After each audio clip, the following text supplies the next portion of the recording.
Thank you, and thank you for inviting me. This is a pretty daunting audience. You've had wonderful speakers, and I think you're having former President Musharraf tomorrow over at the Clinton Library. So I'm just a civil servant. I'm a bureaucrat from Washington here to help you.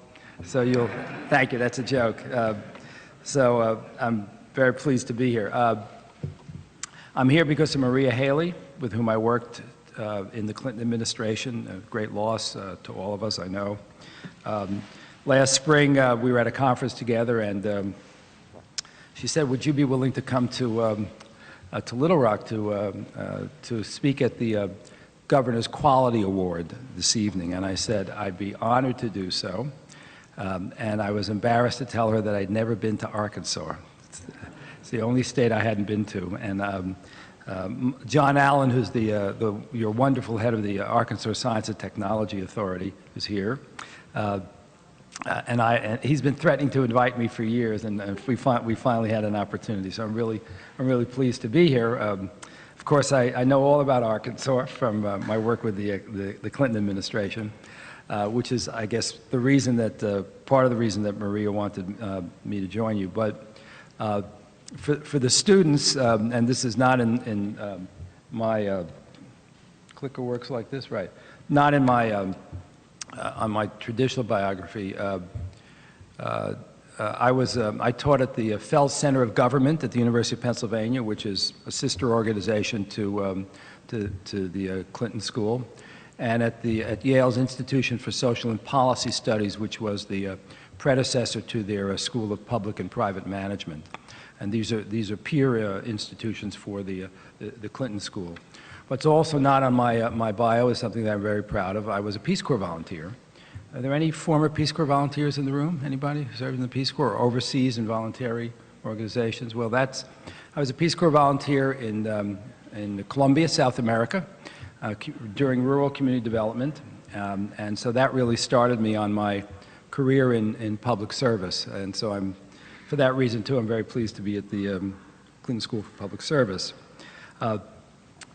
I'm also a colleague, a peer of John Allen. In my career, aside from my service as the head of the Economic Development Administration, I was the founding CEO of two comparable organizations, one in Pennsylvania, the Ben Franklin Partnership Program, which, like ASTA, has been going strongly for 3 decades, really remarkable. Two of the few organizations that have such a record, and also a similar organization in Maryland, the Maryland Technology Development Corporation. And now I'm back with the U.S. Department of Commerce in the National Institute of Standards and Technology, which is one of the science organizations that provides measurement standards for all of the industrial infrastructure of the country. Now, I'm not a technical person, so I won't be able to describe it carefully, but NIST keeps time. So we have the atomic clock in our facility in Boulder, and every day about 4 billion computers link into the atomic clock, and that's how they're calibrated, and our whole financial system is organized around the atomic clock. When we were contemplating a government shutdown this spring, we had to go through the list of essential services. And I suggested that we shut down the clock, we turn it off, and so people would recognize what the government actually does for them. But they thought that would be too great a shock for the economy. We had enough problems without shutting off the atomic clock. In my role at the National Institute of Standards and Technology, I'm responsible for the Hollings Manufacturing Extension Partnership, and under ASTA, the Arkansas Manufacturing Solutions, which is run by Dan Curtis, with whom I spent the morning visiting a terrific company, George Fisher, which makes and exports piping around the world. And I'm also responsible for the Baldridge Performance Excellence Program, which awards the National Baldridge Quality Award, and that's another reason why I was delighted to come and be able to participate this evening with your governor to provide awards. So I have a 55-slide presentation, but I'm told I have 10 minutes, so I'm not going to. But I'll leave it for the students so you can use it as a reference document. But what I want to talk about and use the slides as kind of a cheat sheet for my remarks is to talk about how I see policy making being made at the federal level in our economic development, technology-based economic development world, with some observations about that in particular, because it's a critical issue for our nation, and also with some observations about policy in general, how public policy is made. And this, again, for the students that are here, I think might be interesting. And there are just does this have a, there we go. So just a few comments.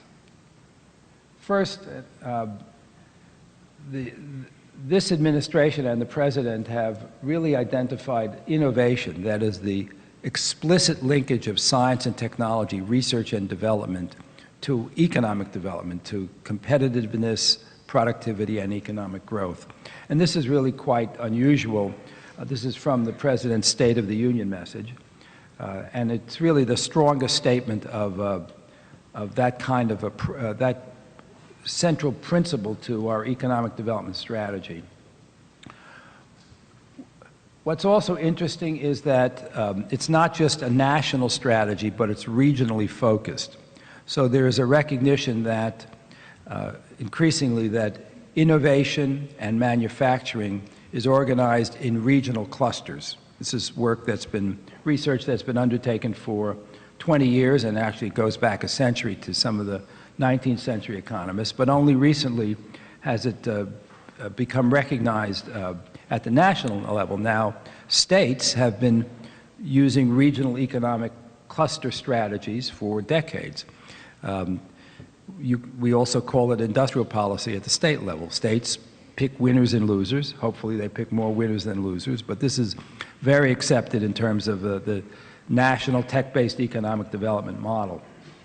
Now that there's a recognition at the federal level that the federal government needs to align its programs and support these regional efforts. I'm going to say a little bit about NIST, and I'll talk more about that later, but NIST and the Department of Commerce have emerged as central players in the administration's innovation agenda, linking science from organizations such as NIST and the National Oceanic and Atmospheric Administration, NOAA, and the National Telecommunications and Information Administration, all of which are under Commerce, linking those to our economic development programs. And finally, and it's not on this particular slide, but a recent growing recognition that manufacturing is critical to our national competitiveness. For the last several decades, this is not I'm speaking personally, not officially. For the last several decades, there's been an imbalance in our economic policies. There's been an overemphasis, in my opinion, on financial engineering. I'm not trying to insult any bankers or investors in this room, but there's really been an imbalance in our national policies towards financial engineering and away from more traditional physical engineering, the manufacturing sciences and our manufacturing industries. And what people have come to realize is that the strategy of innovating here and building there is not sustainable. Indeed, the manufacturing sector accounts for about 3/4 of all of our R&D activity. The private manufacturing sector accounts for about 3/4 of our private R&D activity. And there's a real disjuncture between what the federal government invests in terms of research and development and what the private sector invests in. And indeed, as those of you who've been in industry know, there's a close interaction between shall we say, the designers and the manufacturers. You need to be close to the shop floor, particularly at the early stages of development, to perfect the manufacturability of products that are made. And if you lose that manufacturing capability, you erode your innovation capability. And this has been a major realization of policymakers in Washington. And I think it's a healthy realization, and the administration has been moving in the last several months to advance a manufacturing agenda. So obviously I'm going to skip a lot of these slides, but let me talk a little bit about what I've seen as, and some of this is a difference between what I observed during my time during the Clinton administration and now during the Obama administration. The President's statement came this January 2011, but really reflected work that had been going on for 2 years at the policy levels within the administration. And a series of policy documents emerged, and this, for those of you who follow the evolution of policy, there's a strong connection between the policy documents and research that was conducted prior to the administration coming in office from academic organizations and think tanks, through both people who transferred into the administration and through think tanks that had strong influence, such as the Center for American Progress, whose head was John Podesta was the President's, I think he was his last Chief of Staff, President Clinton's last Chief of Staff. So through these policy documents, new ideas came into the administration in the area of innovation. And what's also interesting that I find is that there's been a concerted effort to link together the oversight agencies that have influence and authority over the operations of the government. So the science and technology policies for the fiscal 2011 budget 2 years ago, from the OMB director and the Office of Science and Technology Policy. A strategy for American innovation in September of 2009 from the National Economic Council and the Office of Science and Technology Policy. What's also interesting is and this is often overlooked in the implementation of policy. Policy statements are drafted, but there's no follow-through, there's no implementation mechanism. And what the administration has done is to put together working groups that are composed of both the oversight agencies, National Economic Council and the Office of Science and Technology, and the operating agencies, such as the Small Business Administration, the Department of Commerce, and so forth. So that's been, in my mind, an important component of the policy process. And what's also interesting is that there's been very significant outreach to the non-governmental community, the non-federal community.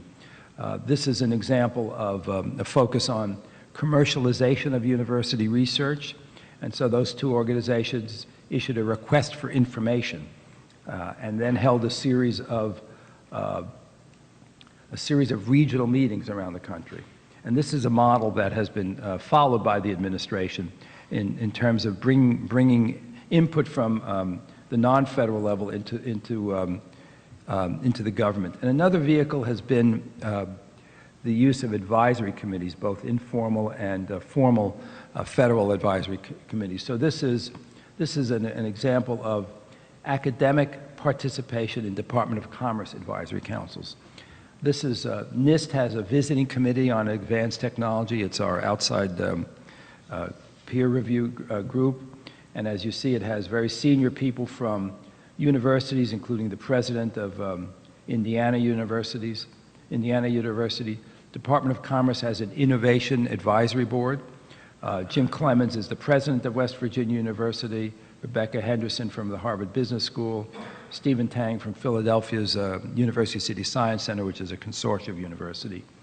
And the National Advisory Council on Innovation and Entrepreneurship, headed by presidents of universities, leaders of technology transfer activities, deans of engineering and business schools, and again, 2 presidents of universities. So there's been a strong outreach to the academic, and if I gave you the full list, you'd see the industrial members of these committees as well. Let me talk about clusters. This has been, as I mentioned, an idea, a concept of focusing on regional, organic relationships among economic organizations. That's been around for about 25 years. Michael Porter is a professor at the Harvard Business School and has written extensively about this. Others as well. When I was with the Economic Development Administration in the 90s, we funded work by a number of organizations such as the Stanford Research Institute to examine regional clusters and create a typology of best practices. This has now been, but it was mostly done at the state and local level, not adopted by the federal administration. It's been brought in now, and it brings together three economic development concepts. A regional approach to bridge the disjunction between political jurisdictions and economic regions. We all know about that. A recognition of science and technology as drivers of innovation. And the notion that clusters of industry, aggregation of specialized capabilities, offer competitive advantage in terms of higher wages and exports. This approach was implemented in 2010 through those interagency working groups that I mentioned, through the establishment of specific offices, and quite interestingly in joint funding notices from federal agencies. So this is unusual, that federal agencies would come together and solicit collective proposals from organizations in regional in our regions. What's also distinctive is that they link together not just the typical economic development organizations, SBA, EDA, USDA's programs, but also the science programs. So, and one of the best examples is, and a model for what is a model, and when the budget situations get clarified, what I hope will be expanded, is a linkage of a program between the Department of Energy, which has set up several national innovation hubs, they call them, focusing on specific technical areas. They had one on nuclear, they had one on solar, and now they've created one on energy efficient buildings, very important topic. And they link the DOE money with proposals to the Economic Development Administration, SBA, and NIST's Manufacturing Extension Partnership Program. And so what's critical about this is that it was not just science, but it was science linked to economic development, to small business assistance, and to assistance to small manufacturers. And that's a breakthrough. It's a very important step forward. And if we can replicate that with other programs, bring in the large dollars from the mission agencies to the economic development programs to respond to the needs of local communities, that will be a significant advance. What's also interesting is that organizations such as the SBA, which historically is focused on assisting small businesses one at a time, solicited proposals from geographies, asking regional organizations to come together in a region to focus on specific industrial clusters. So bringing to bear their skills, but again with a regional focus in a specific technology. The Economic Development Administration, is anyone here familiar with EDA's programs? Okay. So EDA traditionally funds nonprofit and local governments to build industrial parks. There probably are industrial parks in this area that I funded when I was at EDA. If my name's on the sign, you'll know it's there. It's mine. What EDA has done recently under John Fernandez, who was the former mayor of Bloomington, Indiana, where Indiana University is, he's really transformed the agency and turned it into a driver for innovation. I give him great credit for that. EDA has expanded its eligibility to new organizations. So it's trying to bring in at the regional level more diverse organizations, not just the traditional organizations that were funded, and to work with the science agencies, such as the National Science Foundation and the National Institutes of Health. Again, a breakthrough. So in this, not like DOE bringing in the economic development organizations, in this case, the economic development organizations bringing in the science agencies. And again, focused on regional activities with a variety of partners. USDA has also done this under Secretary Vilsack, the former governor of Iowa, very progressive, recognizing that there's innovation in our rural communities, that farm income is a very small percentage of the income of our rural communities, and that there needs to be a more comprehensive strategy for economic development. and they have also funded regional activities, as has NIST. So this is the program that I'm responsible for. Last year, we funded a number of cluster projects in various regions focused on technologies. Your Arkansas Manufacturing Solutions, I think, is a partner in some of these. These are, in some cases, these are multi-state national consortia. So let me talk a little bit about NIST, and then I'll conclude with some words about manufacturing. As some of you who follow politics in Washington might know, that it became fashionable at the beginning of, this is a joke now, so pay attention. It became fashionable at the beginning of the session to read the Constitution. And so when I was offered this position at NIST, my wife was a little nervous about my taking it, and I said, oh no, NIST is in the Constitution. The power to fix the standards of weights and measures, which is NIST's basic mission, is right there, so we'll be fine. So NIST was actually established. Some of you who are in industry may remember the National Bureau of Standards, so that was what it was called until 1988. NIST is over a century old, and it was set up, and I think this is an interesting bit of history. It was set up because we were an underdeveloped country that was strong in manufacturing but weak in research and development, and we looked to the British, United Kingdom, and Germany, which were really the leaders in science and technology, and we felt we needed to have our own organic organizations which could raise the level of our technical capability. NIST was National Bureau of Standards was established at the same time as the Association of American Universities, I believe. So one sees the professionalization of the scientific and educational institutions in the country. That's the first director, Sam Stratton, who was a professor at the University of Illinois, and after 20 years at NIST became the president of MIT. And what we do the infra-technology. That's what my scientific friends say. So industry has hundreds of standards-setting organizations. How big should something be? How heavy should it be? How fast should it be? And NIST provides the technical support to the standards organization. So unlike other countries, we do not, the federal government does not promulgate standards. It's done on a consensual basis by industry. But the scientists at NIST's laboratories provide technical support to hundreds of standard settings organizations. We have two campuses, a major campus in Gaithersburg, Maryland, where I work, and a smaller one in Boulder, Colorado. About 3,000 employees.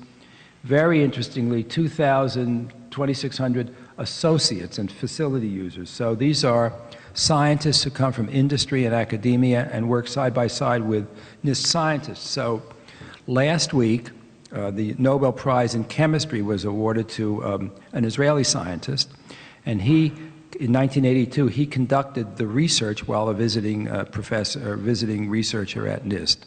And indeed, in the last 15 years, 4 Nobel Prize winners have received their prizes for research that they conducted while they were scientists at NIST.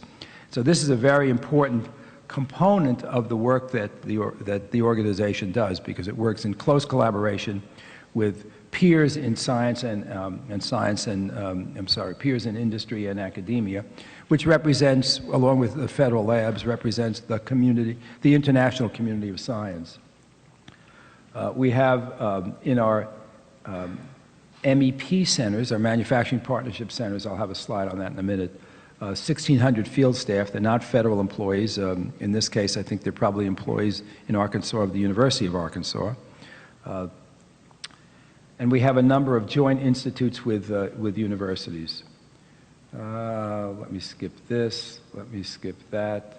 So a word about our assistance to small manufacturers. So this is the national, Senator Hollings from South Carolina was really the sponsor behind this program, starting in the late 1980s. It's a national network of organizations similar to AMS, which are locally run, but and partially funded by the federal government. And so here we are in Arkansas, the Arkansas Manufacturing Solutions, and every state has its own center with its own flavor, its own name. So there's a common theme, a common core, a common approach among the centers, and then there's great variation across the nation, reflecting the diversity of our states and our regions and companies in those economies. We also oversee the Technology Innovation Program, which provides seed funding for small companies and universities working on transformative research. I'll skip that. Now I'm going to talk about manufacturing, as I said, as my final point. So one of our new initiatives is Advanced Manufacturing Technology Consortia, and industry has been doing this for a long time, particularly in the semiconductor industry. Some of you may be familiar with Semitech, a consortia of companies that was developed in the late 80s to respond to the challenge of the Asian companies and Asian countries in our semiconductor industry. So the industry came together, created an association, a corporation to do transformative, pre-competitive research that all the companies could work on together. And it was, along with trade policy and other incentives, this was successful in stabilizing that industry. We'd like to model that and deploy that across other industrial sectors. Not only has what's interesting about manufacturing, I think from a political point of view, is that not only is it a priority of the administration, but it's also recognized by Congress. Manufacturing is not really a partisan issue. Everybody's for manufacturing. How one could advance that is of course a question, but there's general recognition that we have a crisis in manufacturing and that we need to be more aggressive, that our competitor countries are very aggressive in their own innovation strategies and manufacturing strategies, and we need to respond. And the America Competes Act, which was passed initially in 2007 and then reauthorized again in December of 2010, one of the last bipartisan pieces of legislation to pass until very recently, until the trade bills, was a reflection of that bipartisan congressional support. And a number of programs were authorized and studies were directed to be developed by the Department of Commerce. One was a program to create federal loan guarantees for small and mid-sized manufacturers, and we're involved in that. The MEP centers were asked to work with community colleges, looking at training certification for technical workers. An interagency committee on technology is developing a strategy for advanced manufacturing technology. Skip this. And as I mentioned, this is a new initiative. The President announced this in June in Cleveland, in Pittsburgh at Carnegie Mellon University, creating and calling an advanced manufacturing partnership with major global companies, major research universities, and the support of all of the relevant federal agencies. And this is not an organization; it's a coalition, if you will, attempting to identify programs and issues and technologies that need to be addressed to restore our manufacturing competitiveness. What in part led to this was a report by the President's Committee of Advisors on Science and Technology, the PCAS committee, very high-level committee that authored a report on ensuring American leadership in advanced manufacturing, so not the traditional, but more technically skilled types of products. And so this is an impetus behind this and really the blueprint for this strategy. I think I'll stop there. This is, of course, a difficult time in Washington in terms of the election cycle and in terms of the budget. Some of the programs that I've referenced are not faring well in the budget process, but indeed the federal government as a whole is going to be under restrictions. The federal government has really, despite all the debt and budget decisions that have been made recently, or let's say the last 12 months, it really hasn't been, the federal government has not been impacted to the same extent that state and local governments have been affected over the last several years. So we haven't yet seen programs closing down, we haven't seen layoffs at the federal level, but we're starting to see that now. Starting to see that at NIST, which historically has been protected from those kinds of budget cutbacks, and we're starting to see that across the federal government. And you know, my suspicion is that will unfold over the next couple of years, and we'll see a very significant impact on the science and technology programs and the economic development programs that have been recently coordinated with them. We'll get through it. You know, if you're students of history, know we've gone through these cycles in the past, but it's difficult, particularly for the people who've been involved. You know, I'm a federal bureaucrat, proud to be one, and sometimes my colleagues in Washington get a bad rap for the work that they do, but undeservedly so. But I think it's, I think we'll work through it. And one of the ways that we will work through it from a national perspective is the connection between the federal agencies and the state and local governments and organizations. We see that as a critical relationship that will sustain our economic development programs. So that's one reason why I came here, to speak to you about this and to get your ideas about it as well. So thank you very much.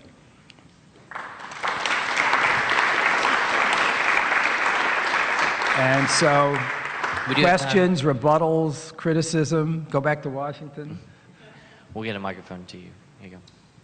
I wonder if 1 second. Comment a little further on your interactions as an organization, NIST, with NIH, and more specifically, apropos of the implications of nanotechnology. Right. So starting actually in the Clinton administration, at the end of the 90s, there was a major initiative to develop nanotechnology in terms of a recognition that nanotechnology was an important emerging technology and that the federal government needed to focus its attention to that. And I must say that I was skeptical about that when I said, why are we doing this? Why are we? Because it was really quite novel, certainly for non-scientists. But it has really emerged over the last decade. There's a National Nanotechnology Initiative, which is coordinated out of the National Science Foundation, I believe, that brings together a number of agencies and does something that's very important. Federal agencies, as you might suspect, are silos, as many organizations are, and they operate independently, and they're accountable to their own interest groups, and there are congressional appropriators and authorizers, so there's not typically a lot of cross-cutting fertilization among federal agencies. And the National Coordination Office for the National Nanotechnology Initiative is very important in providing a government-wide perspective on all the work that's being done in nanotechnology. So NIST is a partner in that, and our role is to look at both specific scientific standards for the developing industry.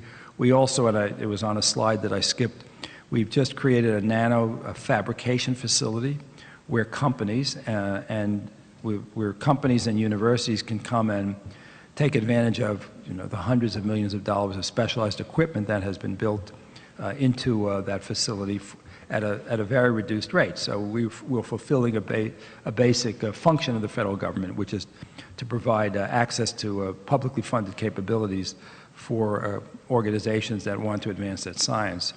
So in regard to NIH, we have our intersection with NIH is in the area of biomanufacturing, which is a major issue, particularly for when one gets beyond the traditional chemical-based pharmaceutical industries, pharmaceutical companies, to the genetically engineered biotechnologies. And I was with a venture fund for a few years that worked in that space. The issues of manufacturing the products, and many of them are personalized medicine that have, it's not pills, but it's things that have a very short shelf life. The issues of manufacturing, of course, have to meet good manufacturing standards. Those are very important and not insignificant. So we're working in that space. One of the programs that works with me, the Technology Innovation Program, has funded a number of companies that are working in the in the biomanufacturing space. So that's our that's part of our formal relationship. Francis Collins, who's the head of NIH, was over at NIST last week having lunch with our senior managers. So we don't compete with them. We're not a grant-making organization. We're a non-regulatory science organization. So we have an emerging collaboration in terms of leveraging the capabilities of our scientists. I hope that's responsive. Right here.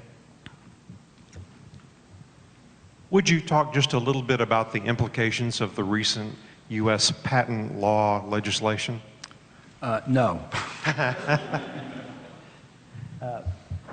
I've asked the same question myself, and our colleagues in the Department of Commerce, the Patent and Trademark Office, and David Kapos, who's the head of that office, have done a terrific job. It's really the most remarkable change in our patent law, I think, for a century or for half a century. So it's very significant. We just had a briefing by the patent office to the technology transfer officers from the federal agencies, and that office reports to me. I wasn't there. Well, the reports were that they're still figuring it out. So some things actually, and they have to figure it out quickly because some of the fees go into effect right away. In general, and you probably know more about it than I do, it harmonizes it makes a step towards harmonizing our approach in patenting to the rest of the world. We're a first to invent. We had a first to invent approach, and the rest of the world is mostly first to file. First to invent creates great opportunities for litigation. You know, who came first? Let's look at your lab notebooks. Let's look at mine. First to file is more straightforward. There's an issue about whether small firms and individual inventors will be at a disadvantage in that environment because they don't have the fees and the expertise to file. And there are special provisions, and one of the things we're focused on in the Commerce Department is to provide assistance to small firms so that they're not at a disadvantage under the new regime. So there's movement, but it'll have a very dramatic effect on our activity. Just last week, Robert Galvin, who was the head of Motorola, and really turned that company around for 3 decades, and a very strong supporter, actually, of the Baldridge National Quality Program. In fact, Motorola was the first winner, one of the first winners in 1988, passed away, and Motorola, I think, was just sold to Google, if I'm not mistaken, for their patents, right? It was the value of their products was less than the value of their patents. So there's the intangible value of these companies is increasingly important, and that's what their patents and know-how. Yes, sir. This is an academic question, and the question is, does an NIST has a publishing arm, and do they publish, for example, some of the hard-to-find advanced manufacturing research? I'm sorry, I can't. Can you say it again? Does the NIST has a publishing arm or contribute in some extent to some of the databases available for research, particularly in the area of manufacturing? Years ago, it was easy to get manufacturing research publications because it was all done in this country. Now it's done all over the place. And I'm just wondering if to develop the area of manufacturing, particularly from an academic standpoint, I see this as a lagging part, which is difficult for us to get some of the advanced research. So let's see if I'll have partial answers to that. Within NIST is the national, what do we call it, NTIS, the National Technical Information Service, I think, which is the publishing arm, NTIS, publishing arm for all of the government's scientific publications. That, as you can imagine, any publishing organization these days is challenged by the other mediums of communication, and actually the director has threatened to have me look at that program to see if I can do something with it. But that's still available. NIST is pretty wide open. If you go onto our website, we're very active in publishing, and actually in publishing the work of our scientists, because I haven't mentioned tech transfer, but technology transfer, of course, is a major goal of the federal agencies as well as it is of universities. And one of the challenges of both sectors is to demonstrate the value of the investment that people are making in the science and the scientific research. We typically think of that value, measuring that value by the patents and the licenses that emerge from those institutions, but that's much too narrow. And the publication of scientific research, the publication of publicly funded scientific research, to the betterment of society in general and companies in particular, that's an important contribution to our economic vitality. So we're very interested in ensuring that our scientists publish as much as they can in the academic journals, which are, available to the broad public. I don't think that there's a special website for manufacturing research, although we have actually in the last week talked about creating one so that there's greater, easier distribution. The OSTP, the Office of Science and Technology Policy, is actually quite interested in transparency in information and getting things out on the web. This has been a major initiative of the administration. So I don't have as I said, I have partial answers. I don't have a particular answer, but I think there's probably a great deal, much more information that's available now than there was, say, when I was in the administration. And I'd be, if you give me your card, I'd be glad to follow up with you and provide you with a more specific response. Over here. Yes, my name is John Ballardson, and I'm a first-year student here, so thank you for speaking with us today. It's a real pleasure. My question is, you had mentioned that increasing manufacturing in the U.S. is a national priority and receives bipartisan support. The year that I spent before I came to the Clinton School, I was actually working as a teacher in China, and so I've spent some time around there. And to the best of my knowledge, the average manufacturing worker in China makes about 60 cents an hour in U.S. wages. So my question is, what ways can we as a country compete with those low wages without driving down our own standard of living? So that's a really good question. And so there are a number of, I have a number of thoughts about that. One is if you talk to the large the global companies that manufacture around the world, the labor portion of cost is very small. So the companies are not, the big corporations, and I suspect this is also true for the smaller and medium-sized ones that go overseas, they're not typically going overseas for labor. They're going overseas because of incentives, because they want to be close to their customers, and the customers in China and Southeast Asia in general, and India, burgeoning middle classes, so there are customer bases that these companies want to sell into. So being close to their customers and being closer to their supply chains, and these countries have been very aggressive in developing their manufacturing infrastructure.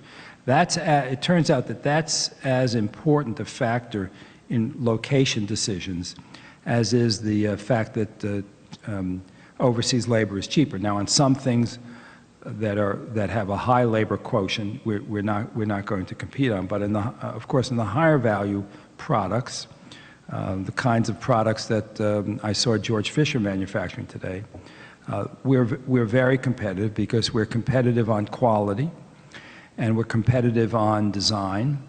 We're competitive, certainly in the United States, in being accessible to the market and responsive in terms of just-in-time production and delivery. And of course, as China's income levels rise, their wages are rising as well. So and companies are moving back from overseas. Now, there are two things that I think would, and the companies tell us this, that if there was, and I'm not even mentioning the value of the currency issues.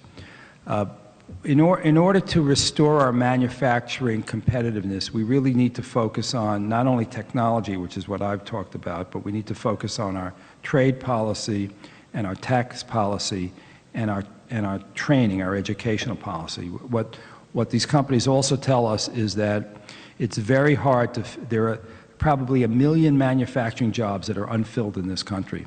It's very difficult for companies to find skilled workers. Many of the skilled workers of our generation are now retiring, and since we haven't focused on manufacturing has had it's been a dirty word for several decades. The pipeline of skilled workers has dried up. So we need to focus on that as well. If we do all of that, we will probably never bring back our manufacturing employment to what it was. We may sustain it, we may grow it a little bit, but just like the agricultural sector declined and is very productive but with far fewer employees, so will the manufacturing sector decline. But in terms of value added and in terms of our trade imbalance by exporting goods, that will lead to a healthier economy, I think, is our goal. And having a strong and competitive manufacturing base is essential to that. Some of the policy people have started to look at Germany, which is a very high-wage, highly regulated country that is very strong in manufacturing exports, and they've been able to develop policies that enable them to compete nationally. So what we need, and what I think we've started to see, is a conscious effort to understand the importance of manufacturing and to develop a national manufacturing strategy. Anyone else? We have time for one more, right here. Bill? May I keep my seat? Of course. My name is Merlene Waits, and this is for something that you take back to D.C. for me. I am the owner of 3 feasts: W3C Data, Private, Policy, and Standard Code. They be on my computer, and they are asking me from D.C., all those organizations that you showed on there, to let them download my business into their business. Tell them in D.C., I have sent them plenty of email. I will work with them, but I'm not going to give them Jesus, Lord, their God business that He had me to create for the standard and the code of the law of this land. My name is Merlene, and if you're from the Commerce Department, I have sent you all plenty message, and you said you would get back with me in 3 business days. I haven't heard from you. But every time I get on my computer, y'all want me to download my business, W3C, Data, Private, Policy, Standard, Arkansas Law, 1139 of 1995. Thank you for that. I'll give you my card. If you can give me your card, I will see if I can figure out who you're dealing with. I'd be glad to do that. Okay.